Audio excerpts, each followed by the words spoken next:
Shalom, mes chers amis. Voici la pensée divine numéro 113. La foi en la justice de Dieu. Psaume le chapitre 11. C'est un cantique de confiance que chante David pendant sa fuite. Parce que dès le premier verset, cela est clairement dit.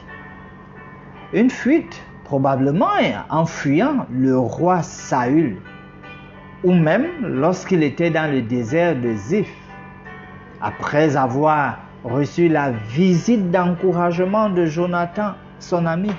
Cette visite, on la voit dans 1 Samuel 23, le verset 16 par exemple, dit ceci, 1 Samuel 23, le verset 16. Ce fut alors que Jonathan, fils de Saül, se leva et alla vers David dans la forêt. Il fortifia sa confiance en Dieu. Il fortifia sa confiance en Dieu. Et donc, juste après cette visite, David est donc motivé, inspiré, et il écrit ce psaume, ce chant. Au verset 3 de ce psaume 11, ça parle des réformateurs et réparateurs de brèches. Et là, David dit, quand les fondements sont renversés, le juste, que ferait-il? Que ferait-il? Donc, pour appliquer à nous aujourd'hui, si les fondements moraux d'une nation sont renversés, foulés aux pieds, même l'influence du juste ne saurait enlever le sort qui s'abat dans le pays. Un autre point dans le psaume est le verset 6.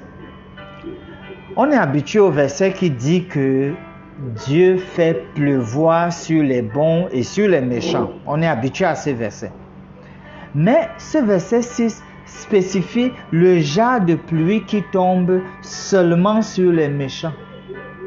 Il est dit pluie des charbons, du feu et du soufre. La raison de cette distinction est au verset 7. Car l'Éternel est juste, il aime la justice. Les hommes droits contemplent sa face. Prions. L'Éternel règne. Gloire à toi, Dieu puissant, au plus haut des cieux. Merci pour tous tes soins d'amour. Père éternel, juste juge, tu sais et vois toutes choses. Daigne toi-même nous accorder la sagesse d'en haut et aussi nous aider à voir et entendre comme tu le ferais à notre place. Nous prions au nom de Jésus. Amen.